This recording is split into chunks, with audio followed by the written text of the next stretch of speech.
여러분 안녕하십니까, 백운기입니다. 5.18 단체가 특전사 예비역들의 5.18 묘역 참배를 둘러싸고 충돌했다는 소식은 5.18 정신을 기리고 광주를 사랑하는 사람들의 마음을 아프게 합니다. 가해자였던 특전사 대원들이 묘역을 찾아서 5.18 영령들을 추모하고 하나가 되자는 뜻을 반대할 사람이 누가 있겠습니까마는 옳은 일을 한다고 서로 싸우면 과연 그게 잘한 일일까요? 하나가 되자고 하면서 서로 갈라진다면 본질에서 벗어난 겁니다. 마음속에 사심은 없었는지 돌아봐야 할 것 같습니다. 백운계 시사 1번지 출발합니다.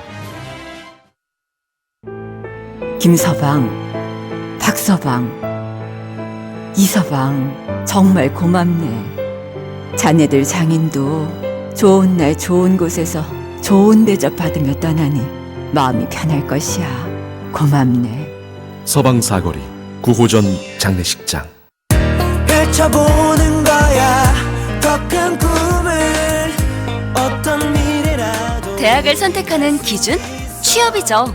높은 취업률에 풍성한 장학금, 무료 스쿨버스까지 학생 성공 시대를 열어갑니다. 광주 전남 혁신도시의 중심, 동신대학교.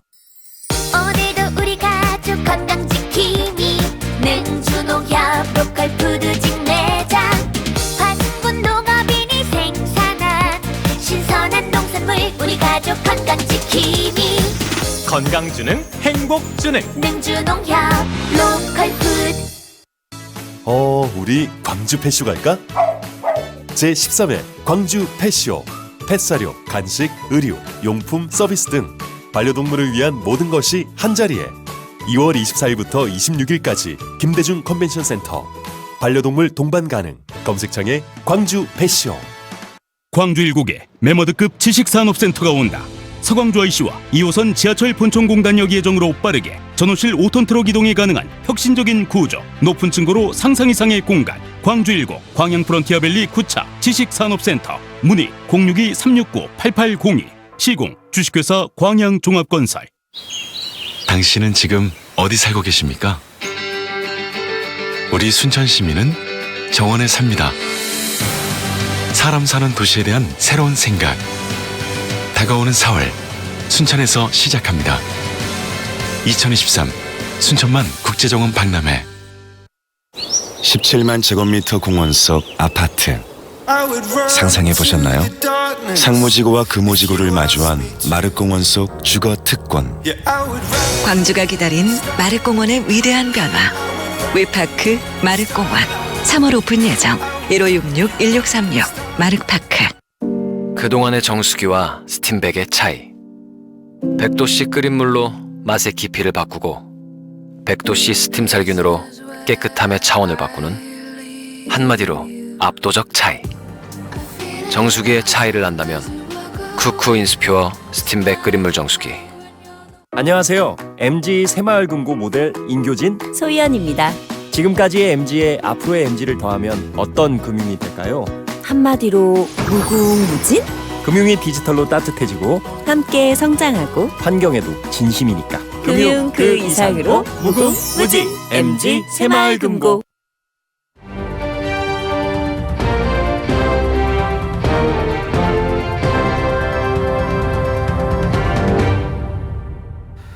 네, 월요일에 만나는 시사 1번지 빅마우스 박지원 전 국정원장 모셨습니다. 어서 오십시오. 네, 안녕하세요. 많이 좋아지신 것 같습니다. 이렇게 이 방송의 예. 동접도 넓고 아주 예. 굉장히 일치월장한다고 해서 역시 백운기 앵커다. 원장님 나오시면서부터 많이 그렇게 된 것 같습니다. 감사합니다. 제가 나가면 많이 올라갑니다. 예. 근데 그 앞부분에 제가 5.18 단체 갈등 전하면서 좀 마음이 많이 아팠는데 5.18 관련 단체가 좀 많지요. 광주에 굉장히 많은데 예. 제가 또 예. 그런 얘기를 해서 갈등을 유발하고 싶지는 않아요. 어떻게 됐든 5.18 진상규명위원 송강태 위원장이 열심히 해서 예. 제가 국정원장 때 또 국회의원 할 때도 자료를 많이 발굴해서 제공을 해가지고 사실 지금 현재 명확한 발포 명령자를 밝혀내지 못하고 있는 거예요. 그런데 국정원에서도 모든 걸 다 드렸는데 전두환 보안사령관이 안기 부장을 겸직해가지고 그때 들어와서 한 사람들이 가지고 서류를 다 나가버렸지 않는가 이런 그 결론을 얻었었는데요. 예. 또다시 가해자와 희생자 간에 갈등이 유발되면은 안 그래도 정리가 돼가던 5.18 문제가 또 꼬이지 않을까 굉장히 걱정됩니다. 양쪽 주장은 다 일리는 있는 것 같습니다. 이렇게 들어보면 이제 이번에 특전사 동지회와 함께 이렇게 행사를 한 쪽 입장에서는 그쪽도 어떻게 보면 피해자 아니냐, 그리고 또 함께 가려면 거기하고도 서로 좀 마음을 나눠야 되는 거 아니냐 이런 것 같고, 그리고 이제 반대하는 쪽에서는 그래도 공식적인 사과를 해야지, 그렇지 않고 거기도 피해자라고 그러면 도대체 가해자가 누구냐 이렇게 얘기를 하는데, 이런 것을 좀 사전에 서로 얘기를 해서 하나가 되게 한 다음에 참배를 하더라도 같이 하는 게 모양이 더 낫지 않겠습니까? 당연히 그렇죠. 왜 그렇게 성급하게 예. 일을 해가지고 또 다른 갈등을 유발시키는지 좀 이해할 수가 없습니다. 좀 지혜를 주십시오. 어떻게 하면 이런 마음들이 하나가 제가 될까요? 그 황일봉 부상동지회 회장하고도 개인적으로 굉장히 가까워요. 예. 그런데 그분 지금 말씀하신 대로 그분들이나 특전사도 일응 이해는 가지만은 조금 더 소통의 폭을 넓혀가지고 성급하게 하는 것보다는 완전 불결하게 하는 것이 좋다. 그런데 어떻게 됐든 이걸로 인해서 또다시 5.18 문제가 갈등으로 표출되는 것은 굉장히 유감스러운 일이다. 이제라도 뭐 특전사나 우리 부상동지의 황일봉 회장이나 또 그 불만을 제기하는 그러한 분들과 충분히 논의가 됐으면 하는 그런 생각을 갖습니다. 저도 지금 말하기가 굉장히 조심스럽습니다. 예, 그러실 것 같습니다. 또 그분들 다 피해자인데, 예를 들어서 묘역에 참배하는 것도 좋지만 이렇게 반대하는 분들이 있고 또 그 가운데 유족도 있고 부상자도 있으면 그분들을 좀 먼저 만나서 마음을 좀 털어놓고 그랬으면 더 낫지 않았을까 싶던데. 당연히 그렇죠. 꼭 기습적으로 그렇게 참배를 해서 모든 것이 해결된다고 하면은 누구나 참배할 수 있겠죠. 그렇지만은 지혜롭지 못했다. 저는 그렇게 봅니다. 그것과 직접 관련은 없는데 요즘에 경상북도 구미에서 구미시를 박정희 생가역 이렇게 역명을 뭐 바꾸려고 하고, 뭐 그러니까 또 그러면은 진영역은 노무현 생가역으로 그렇게 하고 이름을 꼭 이렇게 붙여야 되는가 싶은데 어떻게 생각하십니까 이것은? 물론 미국 등에는 그렇게 이름을 붙여가지고 뭐 존 F 케네디 공항, 예, 뭐 심지어 뉴욕 시장을 역임하신 라고디아 시장에 대해서는 라고디아 공항 이렇게 붙이는 경우가 많습니다. 예. 또 우리나라에서도 광주에서는 컨벤션 센터를 박광태 시장 재임시에 김대중 컨벤션 센터 이렇게 붙이는 것도 있는데, 박정희역, 노무현 생가역 글쎄요 처음 지금 표출되는 거니까 그 지역 분들이 지혜롭게 해결했으면 좋겠습니다. 박정희 생가역 나온 것도 전당대회 과정에서 나온 거 아닙니까? 국민의힘 전당대회 그건 얘기할 필요도 없어요. 거기는 X판이니까. 왜 그렇게 보십니까? 지금 그게 말이 됩니까? 대통령 9개월 만에 윤석열 대통령도 지금 딱 하는 게 두 가지예요. 첫째는 전당대회 간섭에서 어대연, 김기현 만드는 것. 두 번째는 이재명 대표 죽이는 것. 이 둘 외에는 지금 아무것도 하지 않지 않습니까? 지금 경제가 어떻습니까? 소주가 6,000원대. 예. 이게 서민들이 진짜 애환도 나눌 수 없는 그 정도의 물가가 올라가잖아요. 5.2%가 올랐고 미국도 소비자 물가가 6.2% 올랐다는 거예요. 1월 달에 127억 달러 수출 적자입니다. 우리 달러 박스인 대중무역에서 40억 달러가 적자 났어요. 지금 미국도 6.2% 소비자 물가가 올라가니까 파월 연준 의장이 이자 올린다는 거 아니에요. 빅스텝 되면은 우리도 지금 현재 미국과 우리 예금 이자율 차이가 우리가 1.25%포인트 낮아요. 이 지금 우리가 얼마나 어렵습니까? 그런데 지금 대통령이 하실 일이냐 이거예요. 그나저나 대표는 누가 될 것 같습니까? 그야 뭐 어대연이죠. 그래요? 네. 이미 승부는 기울었다고 저는 그렇게 보십니까? 봐요. 아니 대통령 내분이 그렇게 선거운동하고 압력하는데 그래도 국민의힘 권리당원들이 대통령 임기가 오래됐다고 하면은 몰라요. 지금 1년도 못 됐는데 대통령 명령에 따를 거예요. 그렇지만 그 결과가 나는 내년 총선에 보수 신당의 출현과 함께 윤석열 당으로 전락한 국민의힘이 엄청난 패배를 할 것이다. 저는 그렇게 봅니다. 오늘 이제 정치구단 원장님 나오셨으니까 그걸 좀 여쭤보고 싶은데요. 그 전에 여론조사에서 이제 안철수 의원이 1등 나오고 막 그러니까 이런저런 얘기가 나오지 않았습니까? 심평 변호사가 안철수 대표 되면 대통령 탈당할 수도 있다 이런 얘기도 나오고 탄핵 얘기까지 나오고 그랬을 때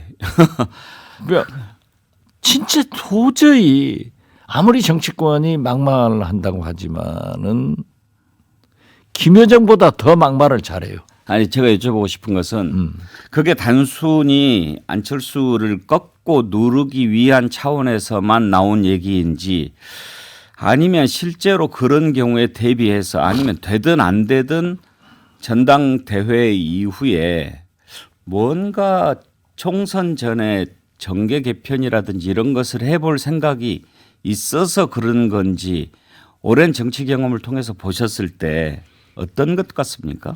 저는 윤석열 대통령이 처음부터 검찰 출신 아니에요. 정치인들에 대해서 굉장한 불신을 가지고 있어요. 그렇기 때문에 국민의힘 자체도 믿을 수 없다. 그래서 윤석열 당을 만들려고 해온 것 아니에요. 그런 움직임이 있었잖아요. 그런데 이제 전당대회에서 윤핵관들 내세워가지고 윤석열 대통령 네 분이 직접 김기현 후보를 내세워서 장악하려고 하지만은 안철수 천하람 보세요. 결과적으로 이번 전당대회는 윤석열 vs 이준석. 그러나 컷오프 예비 경선에서는 이준석이 완승을 하잖아요. 예.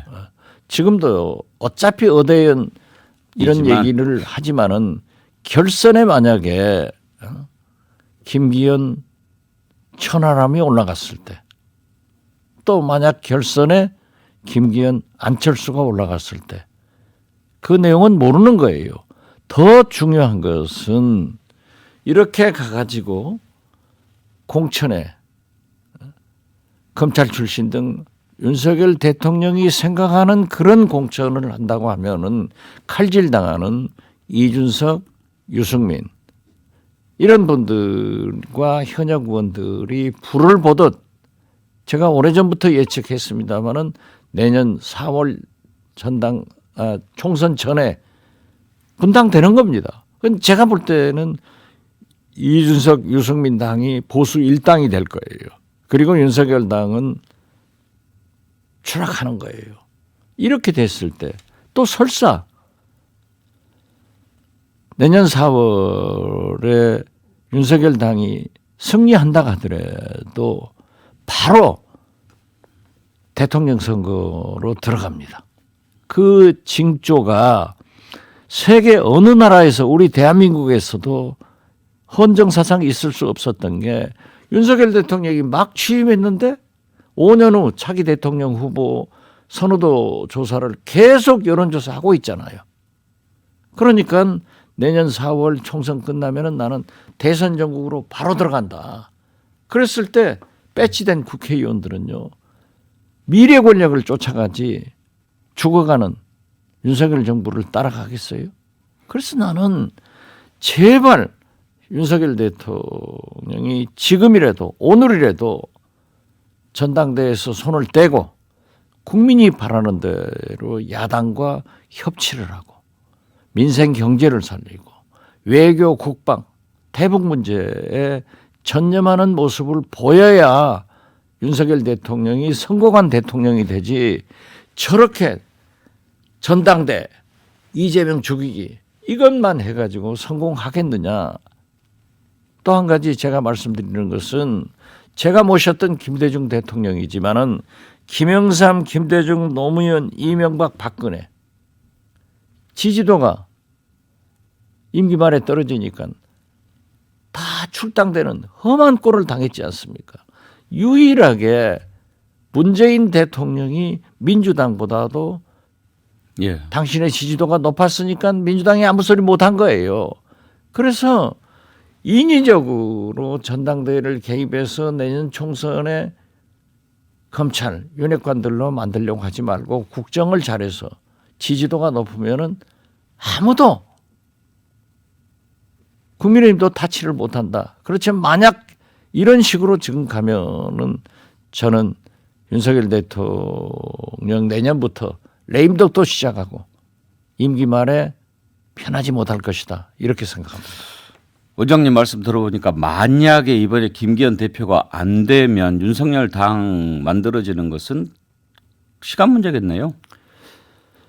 만약에 안철수 혹은 천하람 뭐 황교안은 안 될 거고 이 두 분이 되면은 제가 볼 때는 무력화 시켜가지고 비대위 체제로 또 갈 겁니다. 천하람이 대표될 가능성도 있다고 보십니까? 지금 판세가? 저는 가능성이 있습니다. 지금도 2주가 남았는데 네. 안철수 후보에 대해서 저렇게 무자비하게 별것으로 다 공격을 해버리잖아요. 그러니까 안철수 후보가 누구를 잘 공격하지 않는 사람인데 김기현 후보의 울산 예. KTX역 부동산 투자 문제 물고 늘어지잖아요. 자, 김기현 당대표가 당선되더라도 그 문제가 또 남아있는 겁니다. 그러면 검찰이 야당만 하겠어요? 이것도 고발하면 어떻게 돼요? 그래서 저는 참 정치를 대통령께서 검찰총장 하듯 하면 안 돼요. 검찰총장은 명령이 통하지만은 정치는 명령이 통하지 않습니다. 소통하고 우리 강창일 주일 대사가 외교는 100% 승리 이길 수 없다. 정치도 100% 이길 수 없는 거예요. 그런 좋은 말을 했더라고요. 외교만 하더라도 지금 보세요. 정세현 장관의 저서에도 우리가 지금 편중 외교를 해가지고 북한의 핵 공격이 미사일 공격이 과거에는 미국이었습니다. 그래서 북한 핵은 북미 간의 문제다라고 했는데 지금 이런 갈등이 계속 오니까는 한국, 일본을 겨냥하고 있지 않습니까? 이제 북한의 핵은 한미일 문제가 되고 있는 거예요. 그래서 이 참 외교도 중요한데 진짜 나는 윤석열 대통령이 엄청나게 걱정돼요. 윤석열 대통령도 걱정이지만 원장님 말씀 들어보면 나라가 참 걱정이 많이 돼요. 나라가 이렇게 되면 안 됩니다. 이렇게 남북 간의 강대강으로 북미 간의 강대강으로 가면 결국 전쟁으로 가는 거 아니에요. 종착역은 강대강의 종착역은 전쟁입니다. 그랬을 때 북한은 살고 우리만 죽나요?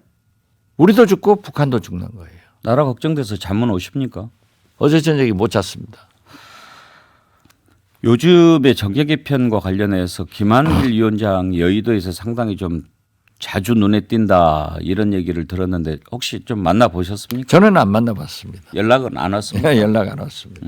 움직이기는 하는 것 같습니다. 저는 모르겠습니다. 예. 아무튼 저에게도 민주당 복당하지 마라. 예. 그러면은 기소 안 한다. 방송 나가서 얘기하지 마라.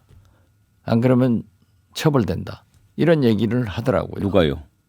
그건 제가 얘기할 수 없지만 용산 쪽에서요? 상당한 사람들이 그래요. 그래서 내가 김대중 대통령의 말씀이 생각나고 그래서 저는 복당을 서둘러서 했습니다. 만약에 그랬다면 그건 회유 아닙니까?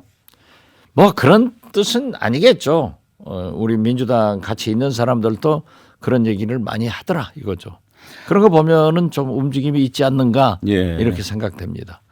그나저나 지금 이재명 대표 검찰에서 구속영장을 청구를 했는데 글쎄요 그렇게 다퉈야 될 게 많이 있고 어차피 기소하면 이제 법정에 가서 시비를 가리고 또 진실을 밝혀야 될 거 아닙니까? 지금 제1야당 대표를 이렇게 국회에 체포동의안을 내고 구속영장 청구해서 구속하겠다라고 하면 야당이 반발할 것은 불을 보듯 뻔한 일인데 이렇게 했을 때는 뭔가 검찰이 노림수가 있지 않았을까 싶습니다. 그렇게 생각하십니까? 그렇게 반발하고 저항하도록 지금 유인하고 있는 거 아니에요. 오늘 아침에 동아일보 사설을 보세요. 예. 검찰도 정치 용어 써서 정치 행위하지 말고 이재명 대표도 법대로 해라 이런 거예요. 예. 그런데 제가 수차 얘기를 하지만은 검찰은 몇 년간 이재명 대표를 5만 군데를 다 칼로 찔렀지만은 피가 안 나와요. 증거가 없어요. 그래서 어떤 변호사가 그 얘기 하더라고요. 보고 싶다. 증거야. 그래서 저는 이러한 혐의가 있다고 하면은 검찰에서 조사해서 헌법에 윤석열 대통령 헌법 정신 자꾸 얘기하잖아요. 불구속 기소하면 되는 거예요. 사법부에 판단 받아보면 되는 거예요. 사법부에서 결정하는 것을 누가 불복합니까? 그래서 저는 왜 이렇게 자꾸 말썽만 삼아가지고 하루 종일 맨날 며칠 지금 몇 달간 9개월간 아무것도 없이 야당 탄압 전당대 이것만 하시냐. 결국 대통령 책임입니다. 왜 영장을 친 것 같습니까? 흔들라고 그런 것 같습니다. 흔들은 거죠. 그러면 이탈표가 좀 나올까요? 저는 민주당에서 안 나온다고 생각합니다. 부결돼요. 100% 예. 부결돼요. 예. 그렇지만 나는 정의당, 군소정당들이 진보의 가치를 가지고 함께 움직이는 것 아니에요? 물론 민주당이 정의당에게 굉장히 지난 총선 또 이 국회 운영에 대해서 섭섭하게 했죠. 섭섭하게 한 것은 예. 인정해요. 민주당이 나빠요. 그렇지만은 정의당도 지금 보십시오. 윤석열 대통령의 3대 개혁, 특히 정의당이 중시하는 노동개혁을 하는데 어떻게 되겠어요? 그런다고 하면은 가치가 그래도 가까운 민주당과 함께 해서 섭섭한 것은 섭섭하고 미래지향적으로 가자 이거죠. 이 개혁의 밸런스를 맞춰가야지 저기 먼 보수정당하고 맞출 수는 없는 것 아니에요. 그래서 저는 제발 좀 뭉치면 살고 흩어지면 죽는다. 이걸 말씀드리는 거예요. 이제 지당하신 말씀인데 아까 정계 개편 연장선상에서 그런 생각도 해볼 수 있을 것 같습니다. 이번에는 아마 이제 부결되겠죠. 그런데 영장 청구를 이번만 하지는 않고 앞으로 또 계속 할 것 같지 않습니까? 대통령실에서도 그런 얘기가 당연히 나오고. 그 대통령실에서도 한두 달 전에 예. 시사저널 보도에 의하면은 검찰은 계속 구속영장과 체포동의안을 국회에 낼 것이다. 예. 지금 이미 쪼개기 기소를 하는 거 아니에요? 이번 하고 수원지검에서 하는 쌍방울의 변호사비 대납 그리고 대북 송금 이런 건 지금 남겨놨잖아요. 그래서 지금 보십시오. 모든 언론과 국민들이 여기에 집중하니까 민주당의 지지도가 떨어지잖아요. 이런 갈등을 만들어가는 거죠. 내년 총선 승리를 위해서 이재명만 때려잡으면은 이 나라 경제가, 이 나라 외교가, 국방이 북한에서 무인기 안 내려버립니까? 미사일 안 쏩니까? ICBM 안 쏩니까? 그러니까 지금 그래서는 안 된다 이거죠. 예, 계속 이렇게 흔들어대면 그렇지 않아도 지금 이번에 구속영장 청구 처음인데도 지지율 보셨죠? 네, 민주당이 지금 국민의힘이 30, MBS 조사는 국민의힘이 39, 민주당은 26, 29에서 26으로 3%포인트 내려갔고요.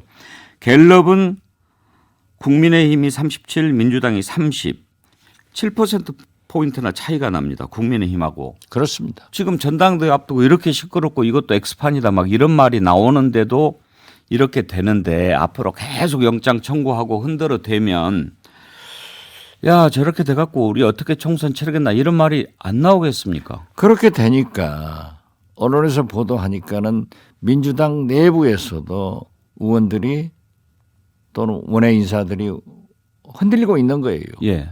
이것은 검찰과 윤석열 정권에 우리가 춤춰서는 안 된다. 장단 쳐준다고 우리가 춤춰가지고 다 죽는 거예요.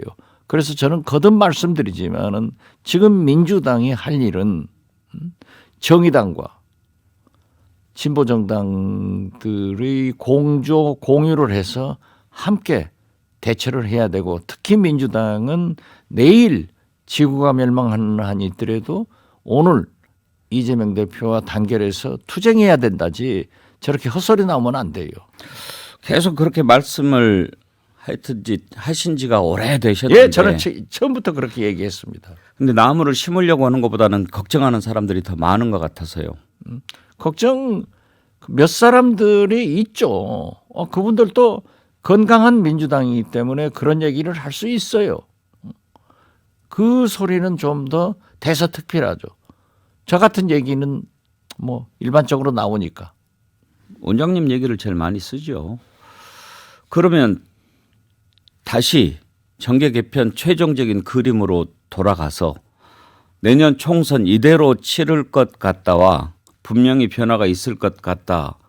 원장님은 어느 쪽이십니까? 저는 보수의 분열로 이 상태로는 치르지 않는다. 그렇게 봅니다. 보수가 분열되고 그렇죠. 민주당 분열은 아닐 거다.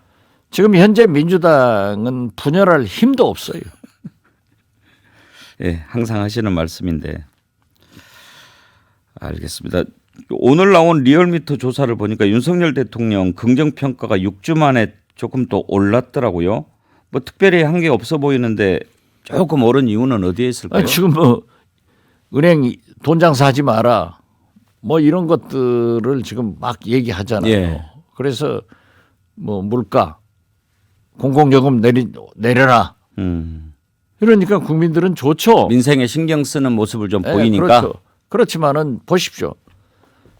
문재인 정부가 뭐 전기요금 같은 건 안 올려가지고 지금 왔다 이런데 대통령이 은행의 돈 장사나 이런 문제에 대해서 제동을 거는 것은 좋아요.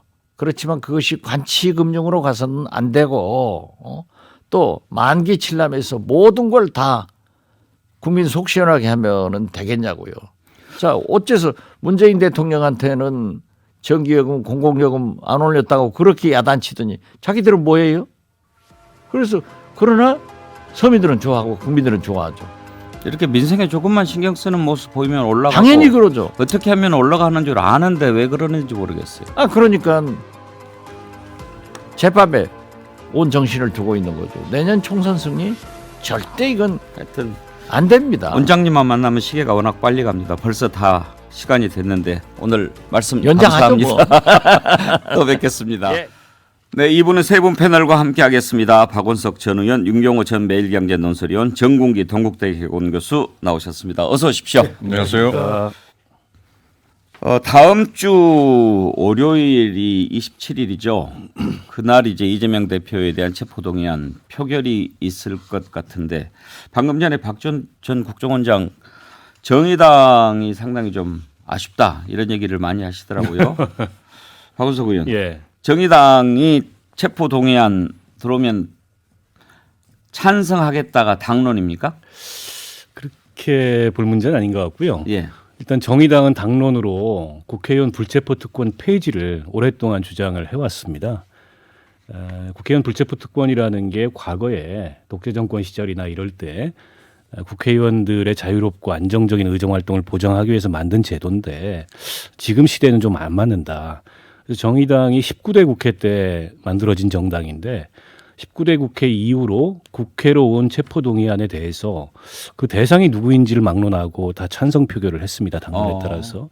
이번에도 당론은 그렇게 결정할 것 같고요. 지난번에 노웅래 의원 때도 그랬습니까? 예, 그렇습니다. 그러나 이제 또 의원들 개개인의 무기명 비밀 투표이기 때문에 그 실제 어떤 표결이 이루어질지는 그건 알 수 없죠. 그러나 어쨌든 당론은 그렇다는 점 말씀드리고 예. 정의당 의원 6명의 표가 아니어도 민주당이 가진 의석만으로도 과반 이상이 훨씬 넘기 때문에 뭐 부결이 가능해서 약간 이제 명분상 정의당이 좀 도와줬으면 하는 말씀을 하시는 것 같은데 명분상 돕기가 어렵죠. 그런 당론을 갖고 있는데 뭐 그런 정도의 입장이라는 점 말씀드립니다.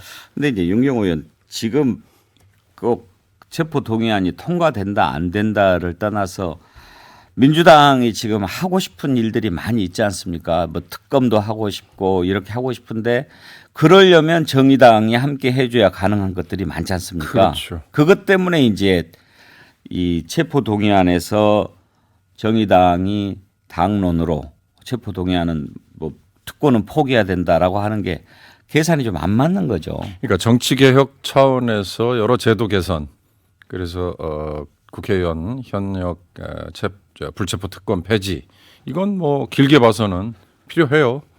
아마 지금 국민의힘의 대표 경선에서도 그런 걸 공약으로 내건 후보도 있죠. 그러나 지금 현안을 앞두고 있는 상황에서 현안이라는 건 결국 이재명 대표에 대한 지금 체포동의안 통과 여부. 그러나 뭐 지난번 노웅래 의원 때도 봤지만 재적 의원의 절대 다수, 단순 다수 이것만으로 결론이 나는 거니까 여기에는 별로 목맬 건 없을 것 같고요. 다만 이제 아까 말씀하신 것처럼 흔히 말하는 패스트 트랙 180석에는 정의당의 협조가 절대적이잖아요. 그렇지 않으면 5분의 3이 안 되니까. 안 되니까 쌍특검 뭐 관철을 하려면 저는 지난번에도 그런 어떻게 보면 쉽게 보이는 예측입니다만 노란봉투법과 김건희 특검이든 뭐든 검찰이 이렇게 미적되고 여론이 악화되면 그러면 서로 이렇게 바터를 하는 식으로 정의당과 민주당이 손을 잡을 수 있겠죠. 정공기 교수님도 이재명 대표 체포동의안 부결될 거로 예상하시죠? 그렇죠. 뭐 그거 지금 부정하는 사람은 없을 것 같고요. 저는 항상 정치는 법보다 위에 있다고 생각하는 사람인데 뭐 이재명 대표가 혐의가 참 어떻게 생각하면 엄청난데 한편으로는 이 사람이 제1야당의 다수당의 대표다 보니까 구속영장 청구하는 것도 검찰 입장에서는 굉장히 엄청난 일이 돼버렸습니다. 뭐 헌정사상 처음이라고 하니까. 저는 조금 더 냉정하게 생각해서 이런 그 정도의 그 큰일이라고 하면 불구속 기소 같은 뭐 그런 방법은 없었을까라는 생각을 해보는데 결국은 저는 뭐 정의당이 있거나 큰 간에 뭐 부결됐건 뻔하고 그러면 올 한 해 내내 윤석열 정부하고 이재명의 국회 권력하고 충돌하면서 손해는 국민이 본다. 이런 차원에서 참 안타깝습니다. 국민의힘 전당대회 이제 한참 중반전인데 정공기 교수님 좀 변수가 있을 것 같습니까? 아니면 이대로 그냥 갈 것 같습니까? 처음에 그 열기만큼은 못한 것 같은 느낌은 있어요.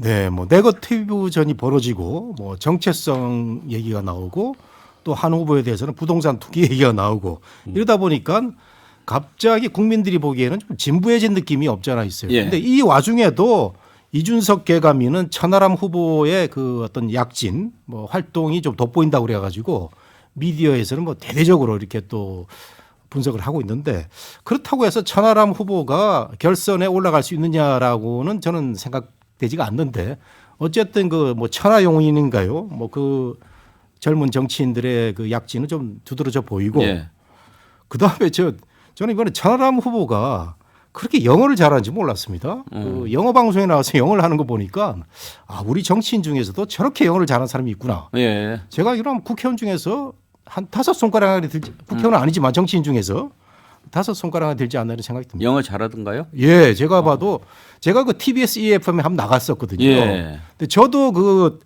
영어권에서 뭐 석사 과정을 거쳤는데 정말 그 이 말하는 게 영어로 말한다는 게 굉장히 어렵더라고요. 근데 저보다 몇 수 위에 그 네이티브에 가까운 영어를 하는 걸 보고 아, 전문가적인 그런 또 특성도 있구나 이런 걸 느꼈습니다. 국민의힘 당원에 뭐 영어 쓰는 사람들이 있어요? 아니 뭐 그냥 제가 굳이 영어를 가서 뭐 할 이유가 있었나요? 어쨌든 TBS EFM이라는 게 아마 예. 제가 알기에는 국내에서 거주하는 외국인들에게 제공하는 뭐 예. 영어 방송 아마 그걸 거예요.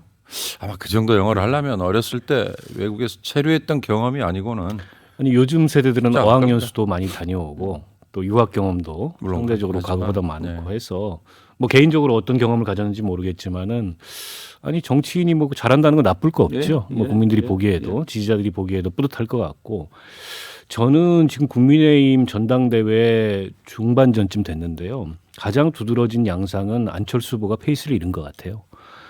이게 초반에 어쨌든 윤핵관들하고 강하게 각을 세우고 또 윤한연대 이 얘기를 하다가 대통령실이 아무 말도 하지 마라 이러는 바람에 좀 주춤했잖아요. 그 다음에 자기 메시지와 자기 구도를 잃었습니다. 예. 그리고 나서 김기현 후보 발목 잡는 네거티브로 갔는데 이 네거티브라는 게 당원들이나 지지자들이 보기에도 제기할 만하다.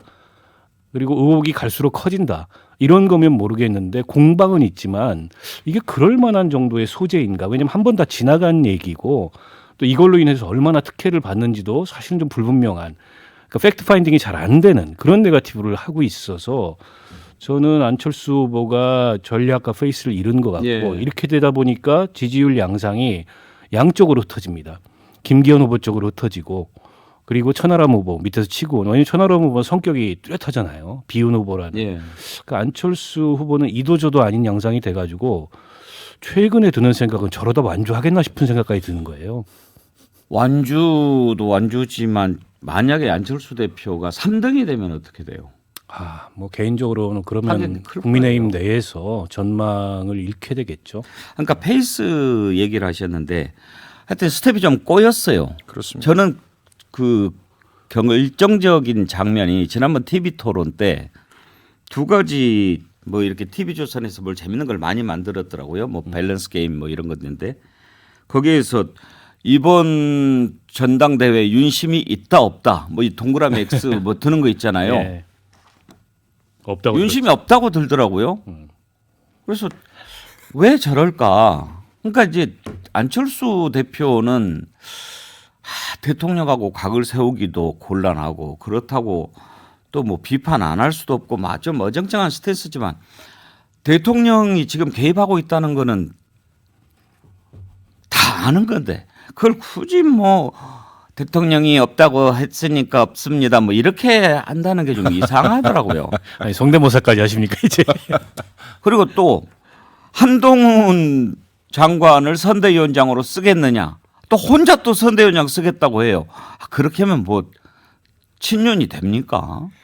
그러니까 저는 국민의힘이라는 정당의 근간을 이루는 당원들의 생리적인 본능 그게 흔히 말하는 윤심 그다음에 뭐 이기는 편이 항상 우리 편 이런 식에 익숙해져 있는 분들이 주류를 이룬다라고 뭐 이렇게 제가 말씀드리면 또 굉장히 비판 반박을 하는 분들이 있을지 모르지만 그것 때문에 이미 교통정리를 대통령실이 나서서 저렇게 해버리고 나서는 김기현 후보가 유리할 거다라는 이제 감히 예측을 했는데요. 그 예측의 뒤에는 저는 아직도 이번 3월 8일 전에 3월 4, 5, 6, 7, 4일 동안 이제 온라인 ARS 투표하잖아요.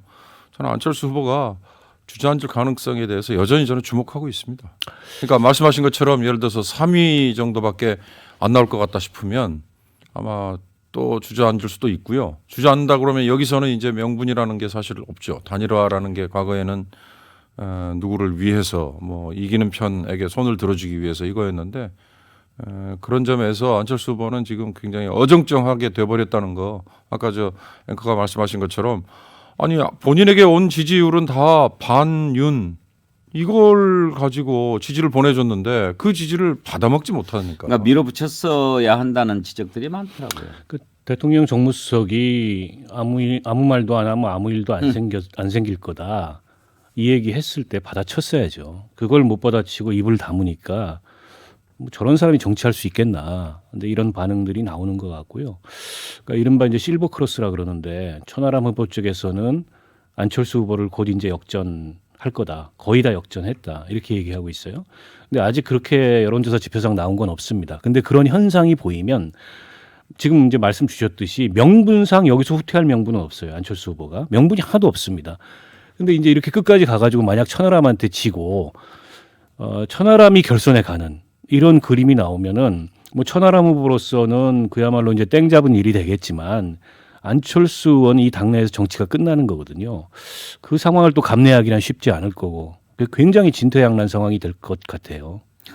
사실은 이제 안철수 후보가 단일화했을 때 생각은 이번에는 윤석열 대통령 만들어주고 그다음에 이제 지난번에 YS가 3당 합당해서 대통령 됐던 것처럼 그런 것을 뭐 상상했지 않겠습니까? 예, 그래서 이제 안철수도 정말 당권 정도는 내가 가져야 된다는 게 당연하다시 이게 나왔는데, 근데 천하람이라는 사람이 이제 좀 약진을 한다. 사실은 뭐 제가 지난 방송에서 말씀드렸지만 천하람이 예선에서는 김기현 도우미 역할을 할 수도 있는 이런 상황이었는데 어쨌든 좀 뜨다 보니까 많은 분들이 천하람이 올라가는 거 아니야라고 생각하는데 저는 그렇게 생각하지 않습니다. 그리고 안철수가 반윤이라고 이렇게 우리가 규정 짓는 것은 굉장히 어떻게 보면 피상적일 수도 있다. 왜냐하면 안철수라는 사람은 이 중도 진영에서 독특한 또 그 지지층이 있습니다. 그래서 국민의힘 내부에서도 박근혜 대통령을 좋아하다가 윤석열 대통령이 됐는데 이 심정적으로 윤 대통령을 지지 못하는 이런 분들도 있고요. 그다음에 국힘의 이 강성 보수적인 그 이미지를 싫어하는 중도층이 또 당원들이 있어요. 이런 사람들은 안철수한테밖에 갈 수가 없다 이런 생각이 들면은 저는 결선에 예상을 해본다면은 김기현 안철수로 보는데, 근데 제가 이제 안철수 후보가 이제 올라가더라도 한 말씀 좀 드리고 싶은 게 뭐냐면요. 예. 어제도 안철수 의원이 옛날에 했던 말을 정말 침 하나 안 바르고 또 그 거짓말을 한 그런 일이 있었는데. 뭔데요? 본인이 어제 이제 건강한 보수주의자라고 그랬습니다.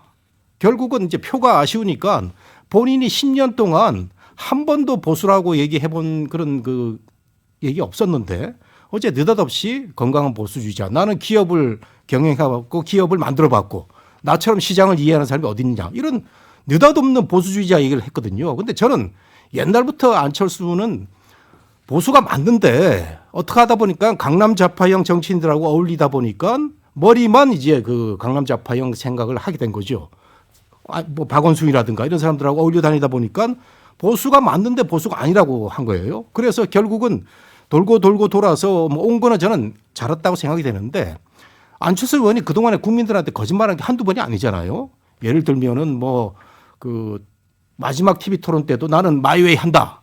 이래놓고 그날 밤에 윤석열 대통령 후보 만나는 거라든가 뭐 여러 가지가 있습니다. 뭐 그래서 이런 얘기를 할 때는 안철수 후보는 뭐 입에 좀 침을 바르든가 아니면 좀 미안하게 됐다든가 이런 그 조금 전제적인 그 대국민 해명을 좀 하고 좀 본인이 이제 그 커밍아웃을 했으면 좋겠다 이런 생각이 좀 들어요. 안철수 후보 비판을 많이 하시는데 나온 김에 안철수 후보가 보수가 아니라고 생각하십니까? 저는 보수라고 생각했죠. 예. 본인이 한 번도 입으로 자기는 보수라고 한 적이 그랬습니까? 없습니다. 예. 보수니까 보수 정당으로 들어간 거 아니겠습니까? 그냥 본인 말씀이 맞는데 예. 본인한테 직접 물어본 말이죠. 예. 나는 뭐 그 보수 진보 이런 걸 싫어하고 경제는 진보고 안보는 보수다. 이런 말로 이렇게 논리를 해왔어요. 그런데 요즘에 보면 진보 보수 관련해 가지고요. 지난번에 변희재 대표 아시죠? 예. 변희재 대표는 천하람도 보수가 아니다 그러는 거예요. 그래서 아니 지금 국민의힘 전당대회에 대표로 나온 사람이 보수가 아니면 누가 보수냐. 그런데 또 그걸 보수가 아니라고 그러면서 그럼 기준이 뭐냐. 박정희를 비판하고 김대중을 찬양했으니 보수가 아니다. 또 그런 논리를 내세워서 제가 좀 놀란 적이 있었는데. 그건 그분의 기준이겠죠. 네. 근데 이제 진보 보수라는 게 어떤 절대적 기준이나 절대적 개념은 아니라고 생각하고 시대가 바뀌고 또 국민들의 인식이 바뀌면 진보 보수도 그에 따라서 일종의 이제 진화를 해야 되는데 저는 지금 대한민국의 진보 보수가 다 그런 진화에서 좀 지체된 그런 생물이 돼 있는 게 아닌가라는 생각이 들고요. 그러니까 국민의힘 내에도 사실은 보수가 갖고 있는 여러 가지 미덕을 갖추지 못한 그야말로 과거의 그 이념적 수구, 이제 황교안 후보 같은 경우가 대표적인데 이런 분들이 있는 반면에 민주당의 진보라는 것도 그 민주 반민주 이런 과거에 그런 구도에 얽매여 있는 이제 그런 진화되지 못한 사고들이 있잖아요. 보수도 진보도 우리 사회가 어떻게 변화하는지 또 어떤 방향으로 정치가 바뀌어야 될지 이런 거에 대해서 좀 깊이 고민하고 스스로를 포지셔닝해야 되는데 그런 것들이 좀 잘 안 되는 게 국민들한테 여러 가지 혼돈을 주는 게 아닌가 싶습니다. 보수 진보 기준도 사실 좀 느낌상으로는 달라진 것 그럼요. 같아요. 그러니까 미국이든 아니면 유럽이든 보수 진보 얘기하면 또 하나 있는 게 리버럴 컨서버티브, 그러니까 수구 자유주의, 이게 다 혼재돼 있어요. 그러니까 우리는 그냥 진보 보수 너무나 어떻게 보면 간단 명료해 보이지만요. 제가 딱 하나만 예를 들면 지금 윤석열 정부 대개의 보수 정부는 작은 정부를 지향하죠. 그리고 과거 다른 뭐 다 그렇게 기치를 내걸었어요. 처음에 이명박 정부, 박근혜 정부도. 근데요, 최근 작은 정부를 지향한다고 해서 무조건 기구만 축소한다고 작은 정부냐? 정부가 나서야 될 곳과 나서지 않아야 될 곳. 예를 들어서 금융권에 대한 인사에 거의 직접적으로 그냥 나서버린다든지 KT 이사회에서 뽑아놓은 사장을 국민연금을 내세워가지고 그걸 뒤집어 버린다든지 이런 거는 정말 흔히 말하는 작은 정부를 지향하는 보수가 내세우는 거하고 이게 상충되는 거 없는 건지 이런 고민 뭐 이런 거 따져보면 지금은 보수 진보가요 그냥 혼재돼 있는 상태고 내 입맛에 맞는 대로 그냥 가는 거고 지금은 좀 쉽게 하려면 친윤이냐 반윤이냐 이렇게 가르는 게 예. 윤석열 대통령 좋아하냐 안 좋아하냐 반대하냐 찬성하냐 이렇게 가르는 게 아마 지금 기준으로는 더 맞는지도 모르겠어요. 하여튼 뭐 시작하실 때 문제 제기하셨던 것처럼 제가 보기에 지금 국민의힘의 전당대회는 이런 식으로 가다가는 흥행에서도 아마 성공하지 못할 것 같아요. 그냥 당원들의 투표야 뭐 이루어지겠죠. 그러나 당원 투표 이후에 외연이 얼마나 확장됐느냐를 뭘 가지고 측정을 할 수 있을까 그런 점에서 보면. 근데 이제 오늘은 사실 그 얘기를 좀 많이 해보고 싶었는데 시간이 많지는 않습니다만 분명히 뭔가 이제 국민들이 가장 중요한 거 아닙니까?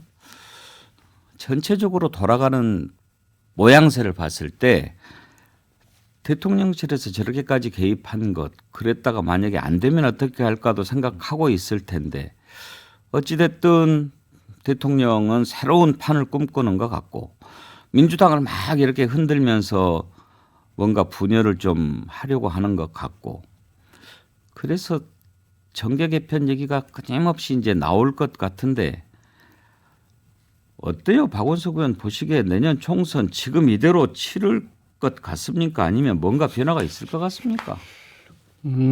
사실은 양당 다 큰 당이기 때문에 쉽게 당이 깨지지는 않습니다.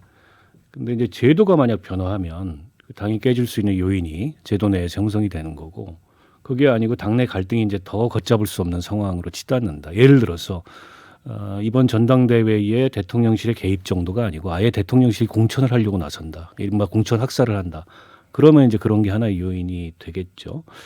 그러니까 국민의힘 지금 전당대회를 보고 있으면 전당대회보다 더 큰 후폭풍이 내년 총선 앞두고 기다리고 있는 것 같아요. 그러니까 그 정도의 의지가 아니라면 대통령실이 저렇게까지 할 수가 없거든요. 그건 이제 불안 요인인 거죠. 근데 반대로 민주당은 이재명 대표 사법 리스크가 올해 한 해 계속된다.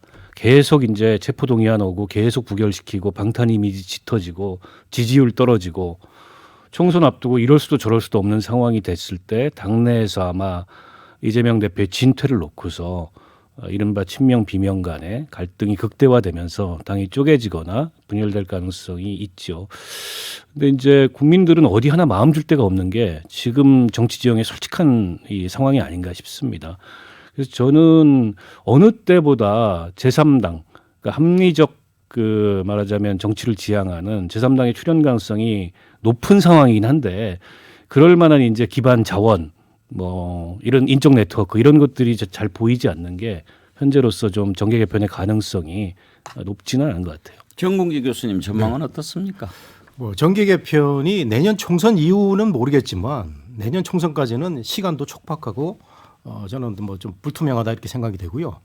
양당 체제가 지금 굳건합니다. 한쪽은 이제 행정부 권력을 잡고 있고 한쪽은 국회 권력을 잡고 있는데 이 이재명 대표 문제 때문에 뭐 양당 둘 다 정치 개혁이라는 어떤 어젠다도 던지지 못하고 지지부진하게 가면서 이제 공천 그 권력 그걸로 양당의 이 뭐 대통령이나 또 당 대표나 이재명 대표 갈 것 같고요. 저는 이번에 세 사람 중에 국힘에 김기현, 안철수, 천하람 세 사람 중에 누가 돼도 윤석열 정부는 힘들다. 김기현이 되면 중도층 뭐 여러 가지 떠나는 그런 상황도 발생할 수 있을 것이고 예. 안철수가 되면 그 갈등. 천하람은 일관되게 대통령을 저격했기 때문에 그 갈등은 뭐 말할 수가 없겠죠. 예, 예. 임경우 의원은요. 유승민, 이준석, 천하람을 중심으로 하는 국민의힘의 명백한 반영 그룹 이들이 총선 전에 교섭단체, 원내교섭단체 정도가 목표다라는 것만 가지고도 저는 뛰쳐나간다면 그러면 정말로 이게 촉발제가 되고 민주당에도 오히려 돌을 던져서 지금 이재명 가지고는 안 될 것 같다라고 생각하는 분들이 당을 따로 만드는 선거 끝나고는 저는 의미가 없을 것 같아요. 총선 끝나고는. 총선 전에 그렇게 4개 파벌의 기존의 정의당 이렇게 구도가 생길 수도 있을 것 같다고 저는 봅니다. 예. 오늘도 많은 분들이 의견을 보내주셨는데 아까 정공기 교수님 천하람 후보 영어 잘한다고 그러니까 권위 있는 아마추어님이 영어 잘하다는 거 대통령이 알면 윤심이 변할 수도 있겠네요. 윤석열 대통령 영어 좋아하는 것 같아요. 영어 표현은 근데 많이 쓰는 건 대통령으로서 바람직하지는 않은데 너무 영어를 많이 써요. 아니, 앵커님도 뭐 특파원도 하셨으니까 영어 잘하실 걸로 보이는데 국제 시대에 저런 정치인도 필요하다고 봅니다. 근데 대통령은 가급적이면 우리말을 쓰는 게 좋죠. 예. 대통령이 영어 잘하나요? 잘 몰라요? BJ 그리드님, 국민은 보수 진보 안 따지고 더 잘 살 수 있게 해주는 사람 편입니다. 그렇죠. BJ 그리드님, 오늘 저희가 준비한 선물 드리도록 하겠습니다. 전지현 씨 BHC 치킨 쿠폰 드리고요. 또 자연주의 화장품 글래모에서 드리는 클렌징 폼 받으실 분은 누굽니까? 김영택님, 맞아요. 진보 보수 의미 없어요. 지금 우리 정치에 진보 보수가 어디 있습니까? 그저 쌈박질만 하는 거죠. 이런 걱정하는 분들이 많은데 저도 오늘 이렇게 쭉 그 얘기하면서 뭔가 좀 기준이 새로 좀 세워져야 될 때가 아닌가 그런 생각을 많이 하게 됐습니다. 오늘 세 분 수고하셨습니다. 감사합니다. 해군계 시사 1번지 오늘은 여기서 문을 닫습니다. 내일 오전 11시에 다시 뵙겠습니다. 감사합니다.